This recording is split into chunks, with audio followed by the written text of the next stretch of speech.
As zebras, elas fazem parte da família dos cavalos. São animais mamíferos, conhecidos pelas listras brancas e pretas das suas pelagens.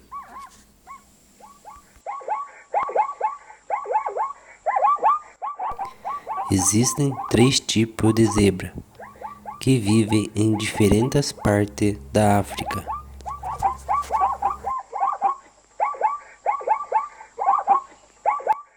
Elas têm entre 1,20 a 1,40 metros de altura. Cada espécie de zebra tem um padrão de listra diferentes uma das outras.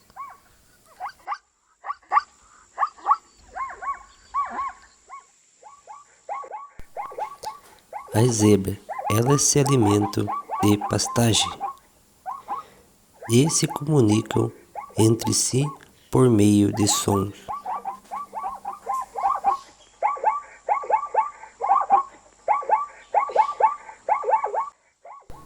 As zebras às vezes se reúnem em grandes manadas.